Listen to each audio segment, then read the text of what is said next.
ఈరోజు దేవుని మాట ఇర్మియా గ్రంథం 33వ అధ్యాయము 3వ వచనము. నాకు మొరపెట్టుము, నేను నీకు ఉత్తరం ఇచ్చేదను. నీవు గ్రహింపలేని గొప్ప సంగతులను, గూఢమైన సంగతులను నీకు తెలియజేతును.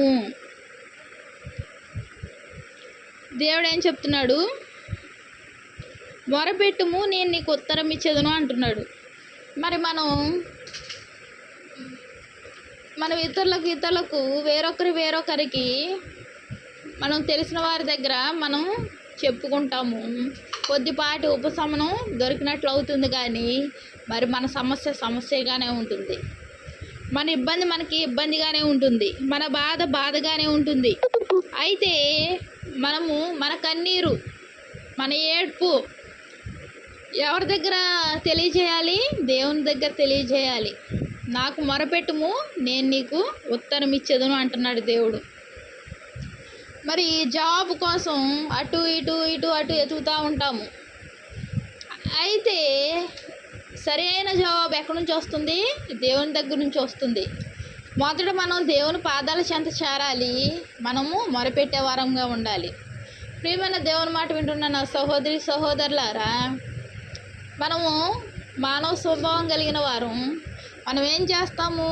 ఏదైనా వస్తువు కొనాలన్నా, ఏదైనా చేయాలి అంటే వస్తువు కొనేసిన తర్వాత ప్రార్థన చేస్తే లాభం ఉంటుందా?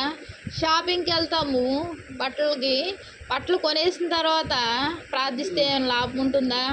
అలా కాదు. ముందుగానే మనం ఇంటి దగ్గర ఉన్నప్పుడే ప్రార్థించుకొని వెళ్తే మనకు దేవుడు ఏం చేస్తాడు? మనకి ఏం నచ్చుతాయో మన కళ్ళకు నచ్చులాగిన అది ఎంతో శ్రేష్టమైనదై ఉంటుంది. అక్కడ ఎంతమంది వచ్చినా, ఎంత హడావిడిగా ఉన్నా, ఎంత పండగలైనప్పటికీ మనకు కావాల్సిన బట్టలు దేవుడు అలా ఉంచుతాడు. మనం ఎప్పటి నుంచి ప్రార్థన చేయాలి? మనం ముందుగానే ప్రార్థించుకోవాలి. ఏది కొనాలన్నా, ఏది చేయాలన్నా. అంతా అయిపోయిన తర్వాత ప్రార్థిస్తే ప్రయోజనం ఉంటుందా? ఉండదు. మరి దేవుని పాదాల చెంతకు ఎప్పుడు వెళ్ళాలి? అందరికీ తెలియజేసి అంతా అయిపోయిన తర్వాత మనం దేవుని సన్నిధికి వెళ్తే ప్రయోజనం ఉంటుందా? మనం ముందు నుంచి దేవుని సన్నిధికి వెళ్ళాలి. ముందు నుంచి దేవుని పాదాల చెంత ప్రార్థిస్తే మనకు ఫలితం ఉంటుంది. అయితే దేవుడు ఏమంటున్నాడు? ఉత్తరం ఇస్తాను అంటున్నాడు. ఎవరైనా ఈ మాట చెప్పగలరా? ఏదైనా సమస్య ఉంటే దాని పరిష్కారం చూపుతానని ఎవరైనా చెప్పగలరా? మనతో చెప్పలేరు, పరిష్కరించలేరు. అన్నీ ఉన్నప్పుడైతే మేము పరిష్కరిస్తాము అంటారు. డబ్బులు లేక, ఇబ్బందుల్లో ఉన్నప్పుడు, చాలా కష్టాల్లో ఉన్నప్పుడు మనము మన బాధ ఎవరికైనా తెలియజేస్తే మేము పరిష్కరిస్తామని ముందుకు వస్తారా? ఎవరు రారు. మరి ఈ పరిష్కరించేది ఎవరు? దేవుడే. ఎలా పరిష్కరిస్తాడు?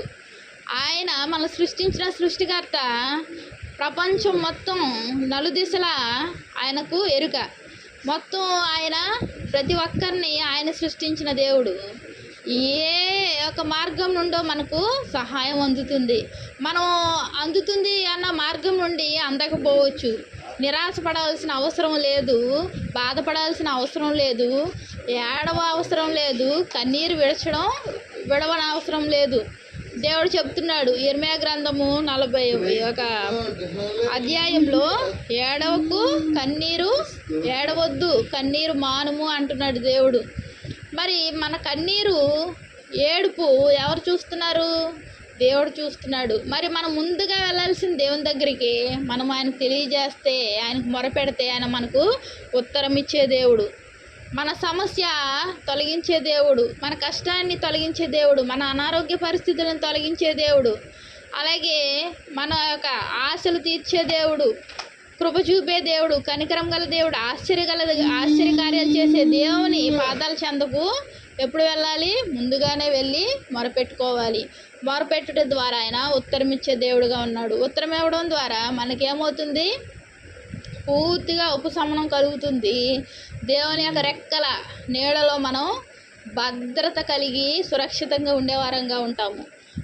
మనం ప్రార్థించుకుందాం. మహాప్రేమగల తండ్రి, కృపగల నాయన, నీకెన్నో వందనాలు, స్తోత్రాలయ్యా. ఈ రోజు నుంచి ప్రభా నాయన, నీ పాదాల చెంత ప్రభా చేరి ప్రభా నాయన మాక సమస్యలు తొలగించుకున్న నిమిత్తం ప్రభా నాయన నీకు మొరపెట్టుకుంటే తండ్రి, అది ఏదేమైనప్పటికీ ప్రభా తండ్రి నాయన నువ్వు జవాబిచ్చే దేవుడు అయ్యా, సమాధానాన్ని ఇచ్చే దేవుడు అయ్యా, కృప చూపే దేవుడు అయ్యా, కనికరం గల దేవుడు అయ్యా తండ్రి. నీ పాదాలు పట్టుకునే కృపను తండ్రి మా అందరికీ అనుగ్రహించండి అయ్యా తండ్రి. బద్దగించకుండా నిర్లక్ష్యం చేయకుండా ప్రభు నాయన నీకు మొరపెట్టుకొనుటలో ముందుండే కృపను మాకు అనుగ్రహించండి అయ్యా. వాక్యం వింటున్న ప్రతి ఒక్కరిని ఆశీర్వదించి దీవించి నీ దీవెనతో నింపడ్డాయా. కృపగల దేవానికి ఎన్నో వందనాలు స్తోత్రాలు చెల్లించుకుంటూ నా ప్రభుని ప్రియరక్షకుడు అనే యేసుక్రీస్తు వారి నామంలో అతి వినయంగా బ్రతిమలాడి వేడుకుంటున్నాను తండ్రి. Amen amen. Praise lord.